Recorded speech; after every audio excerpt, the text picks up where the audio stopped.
What's going on, YouTube? It's your boy Humble and checking in with you. Gonna do a short video today talking about LeBron James and his impact on the NBA in comparison to that of Michael Jordan's. Um, it's really hard to say that um, at this point in his career he's a Mount Rushmore player, but and I only say that because I've seen him play over the last 17, 18 years. Um, to me, he's not that talented of a basketball player. I say that because most of his game is predicated on his ability to get up and down the court and build up a head of steam. And in a half-court offensive setting, he goes to the top of the key, and depending on what kind of look the defense gives him, that he's not really reading them, he charges forward with lowering his shoulder, separating himself from the defender, and then either dunking or laying the ball up, looking to get an and one call.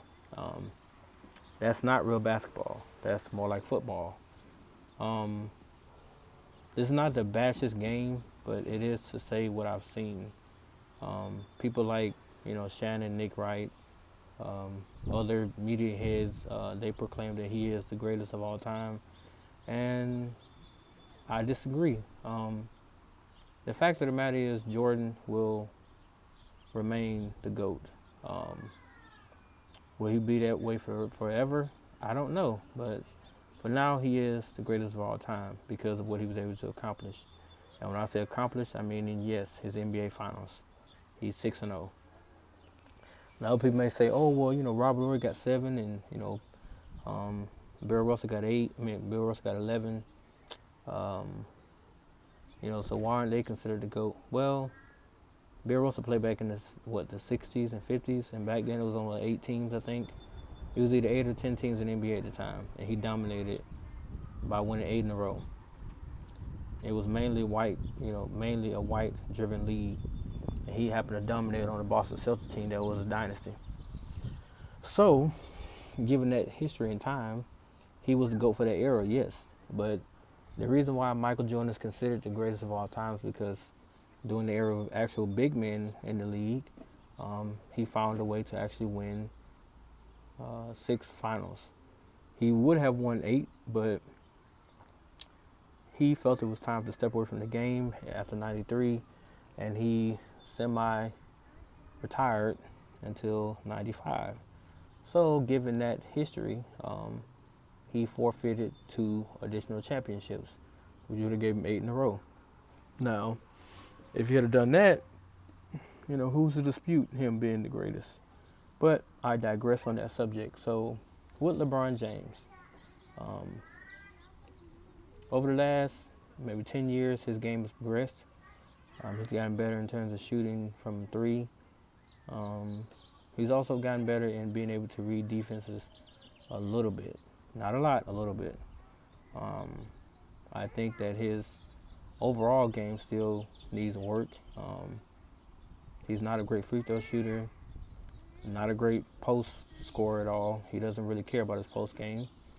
I think he looks to avoid the biggest moments in the game because at the end of the day, he's not willing to take the blame for anything. That in itself doesn't make you a great leader. And therefore, in my opinion, this is just my opinion, but he's not in the top 3. Right in my top 3 is Jordan, Magic, of course, and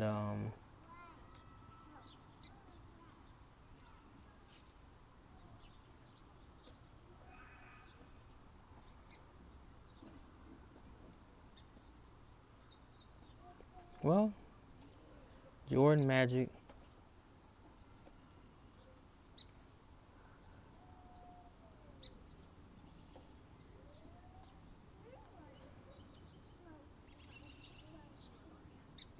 I will say Kareem, but I'll give a slight one to Shaq. It's between I'll give it to Shaq, only because of his impact on the league over the time he did win championships. Um, LeBron is right outside the top three. He's like uh, fourth or fifth. Um, and the reason why I'm giving him the fourth or fifth spot is because his longevity. Now, it's not because of what he's done, because he's made 10 final appearances, he only won 4. So that's not great. That doesn't make you a great dominating player. Now, people may come on this video and say, well, he averaged 28, 28, 10, and 7. Yeah, I mean, but literally, how much impact did it have on games? In his younger years, yes, that meant a lot. But now, what kind of impact is that actually showing? In fact, there was a stat on Facebook that showed the teams that he left in terms of like when he would leave an organization, where they fared after he was gone. It didn't look too good, which means that everything within the organization was built around him and not the team. That does not make you a great player. To be a great player, you have to be able to elevate those around you. How many players that play with LeBron can say that? In fact, the only person that actually helped him out was Dwayne Wade, who relinquished control over the team to him because during the 2011 finals, he had a mental breakdown. And after that, they had to sit down and talk over the summer, and Dwayne Wade gave up his authority to LeBron to run the team as he saw fit. And then when he left in 2014, they had to start over. Same goes with Cleveland.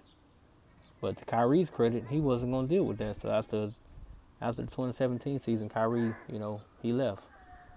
And once LeBron was gone, they fell by the wayside.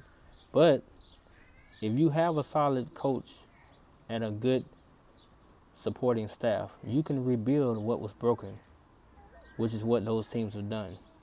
Because Cleveland is nearly in the playoff hunt, and Miami is, I think, the 5th or 6th seed right now in the playoff hunt.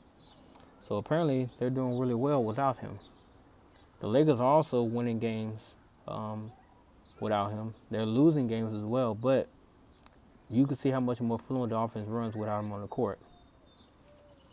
You can see the Lakers putting up more points as well. This is not to sit here and knock him about what he's accomplished and what he's done. But the fact of the matter is, he's not in the same breath with that of Michael Jordan. In fact, I can go as far as to say he's not in the same breath with Tracy McGrady or Kobe Bryant. Because offensively, he's not on that level. Now, he may be a great and one artist or, driving to the basket, yeah. But again, the way he does it, lowering his shoulder just to create contact and then dunk or get a and one, that's not great basketball. Basketball is a physical sport to a degree, but it doesn't involve lowering your shoulder like Shaq would do when he was on the post. Lower your shoulder, beat the guy up. Once he falls, they don't call offensive foul on you, they call a foul on him. How does that even make an exciting play? I'm confused. I thought basketball was to showcase your skill level on both sides of the ball, and then other people would determine how great you really are. Now, Jordan, for his career, averaged 33, and he didn't have to lower his shoulder.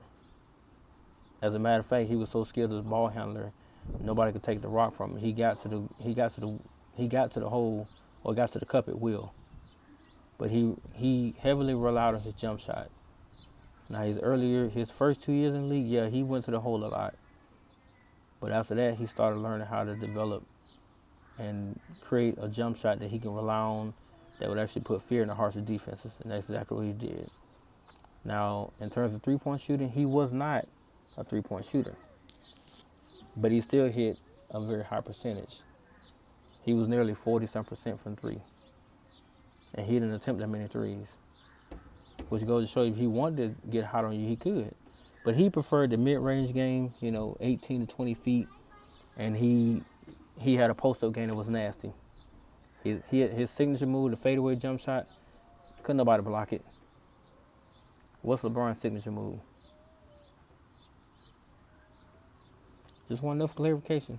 What's his signature move? When have you ever said, oh my God, that man's unstoppable, other than when he's coming down the lane, barreling over somebody and dunking the ball? Or when they're out in the open court, and instead of actually getting on LeBron, they leave him by himself so he can get an alley-oop dunk so that the crowd can get pumped up. Now he's hit game winners, but that doesn't make you a clutch player. It just means you hit a game winner. Because clutch, to me, is being able to put out a team without having to use a game winner to escape. Now, Michael Jordan has also hit game winners, but he also had clutch moments where he scored a basket or made a defensive stop down this stretch that took out the team, took out his opponent. Case in point, 1997, Utah Jazz. Many of y'all remember this game, Game 5. It was called the flu game. Really, it was food poisoning, but the flu game. Jordan scored 38. I think it was 38, 7, and 6 or something like that. But in 44 minutes, he dropped 38 points. He took the wheel out of Utah, especially in the fourth quarter. And because of that, they prevailed by, I think, 2 points.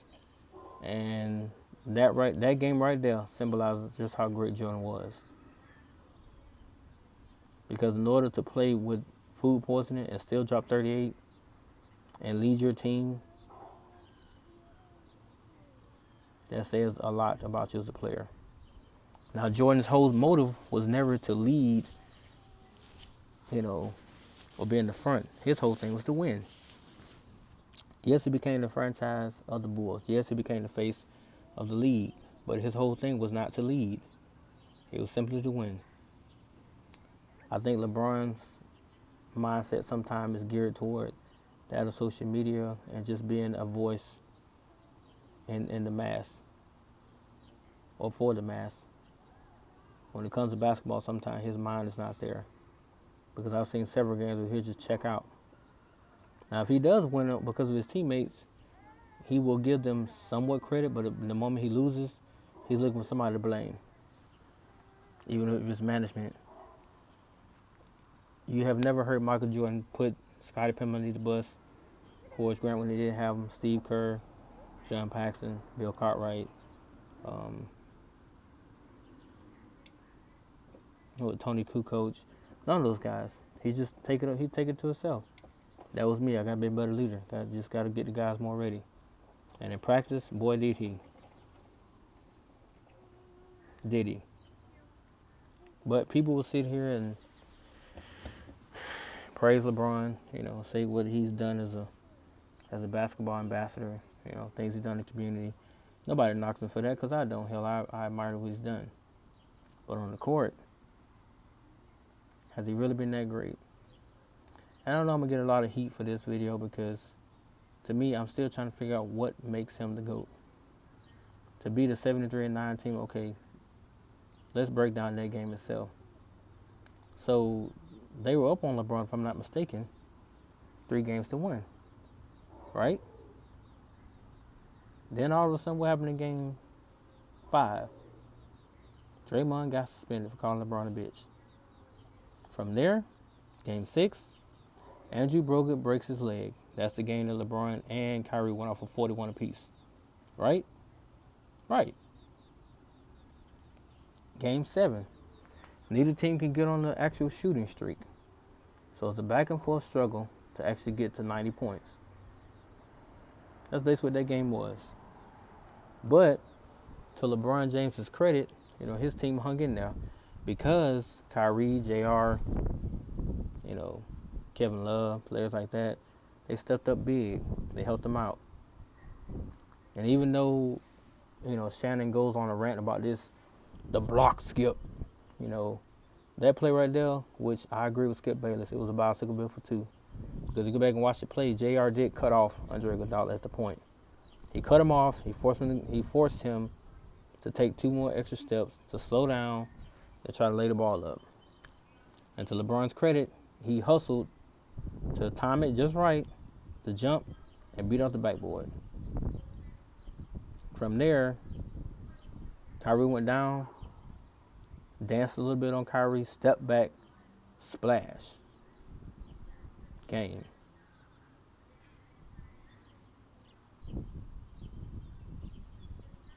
Now, LeBron did score 7 straight points to get them within a certain lead. He did do that. But again, During those 7 straight points, when did he actually give his teammates a chance to score?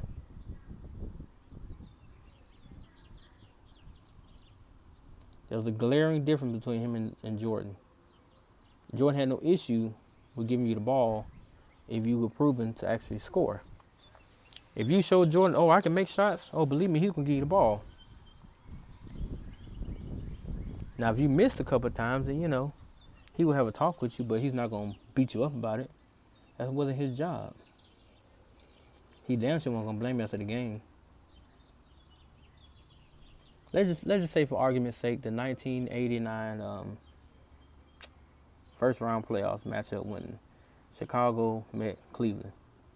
Let's say instead of Michael Jordan, it was Scottie Pippen. Okay. So Scotty's on Ron Harper, who at the time was a great defender.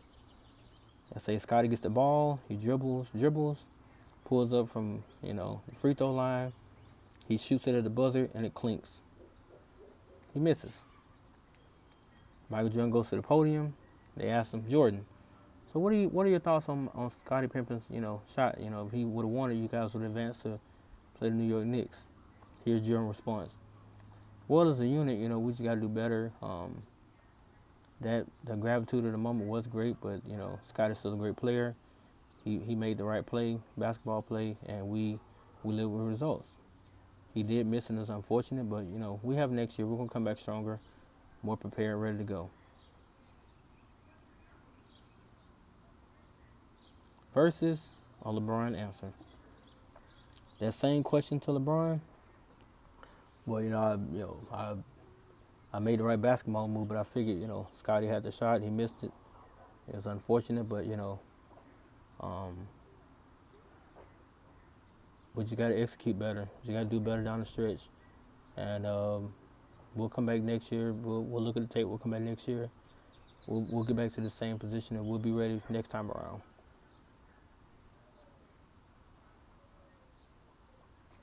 It's a difference in answers. Because Michael Jordan praised Scotty, whereas, with LeBron, you're going to get thrown on the bus, even for someone missing a shot.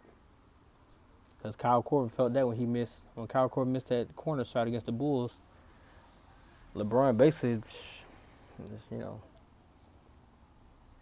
But, again, LeBron's numbers are, they're decent. 28 points a game, 7 rebounds, 6 assists, something like that. They're decent. But to say he's a GOAT, I don't understand how people can even make that statement. What is he the GOAT of? I mean, yeah, you could say transfer him to team to team. Yeah, he's that. He's been around. He knows exactly what he's doing as a player. But he's not the GOAT of the NBA. That distinction belongs to that man in Charlotte who owns the Charlotte Hornets. That's his title. And if you just want to end it at the finals argument, then why does LeBron get so much praise for making 10 final appearances, but only winning 4 times?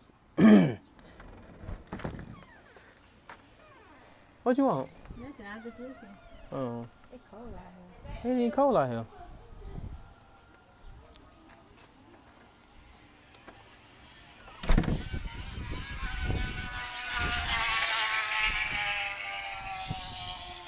And I know people say, well, he went, in 2007, and he had a young team, and they played a great Spurs team.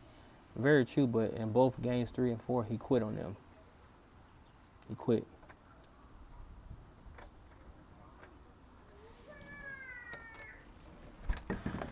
You are not coming outside.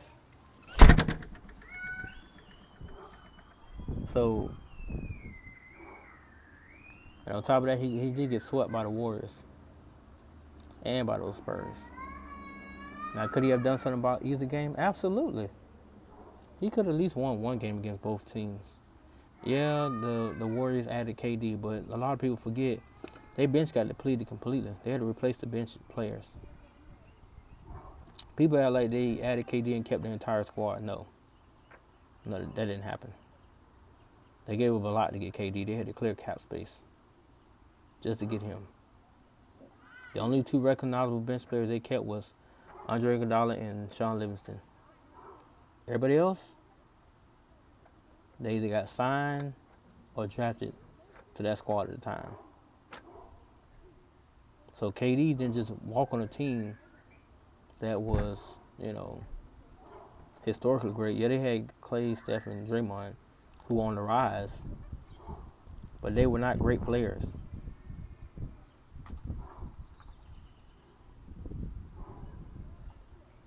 And still, LeBron was not able to get one game against them. Even though in the first game, the first finals appearance that KD made with the Warriors, LeBron and them actually had the lead. They could have won the game. They could have won game one. But, the J.R. Smith story. And then LeBron punching the wall. Or punching the chalkboard. And then you know what happened after that. Again, this is not to diminish what he's done. But when you stop and think about it, is he really an offensive juggernaut? Can he really change a team? Or is it all catered to what his talents are? Which mostly is charging his way to the basket. Because his jump shot is not solid. It relies on rhythm. KD, Kobe, Jordan, Trace McGrady, Paul Pierce, Ray Allen. Hell, even Kevin Garnett, Steph Curry, Clay, Dame Dollar, Melo, Wade. There's a lot of the players in the league that have actual good jump shots. Can't say that about your boy, because he don't have one. And then when you look at his moves, who is he actually copying? The fadeaway jump shot, throwing power in the air.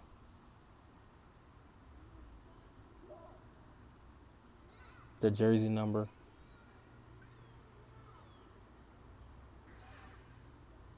When he won his fourth championship, what did he do? Lay on the ground, FaceTime his mom. To mimic what Jordan did in '93 when he won against Phoenix and he realized his dad wasn't there when he was crying on the floor.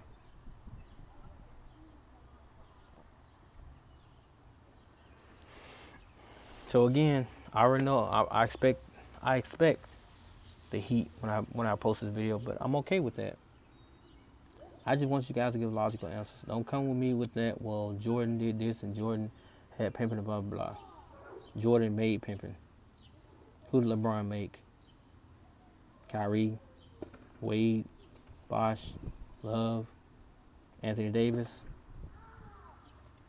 Weren't all those superstars before they met him?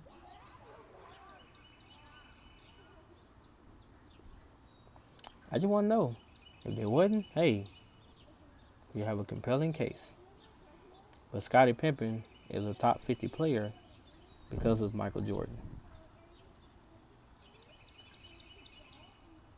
Because the rest of his team are not top 50 players, period. They're not even top 100.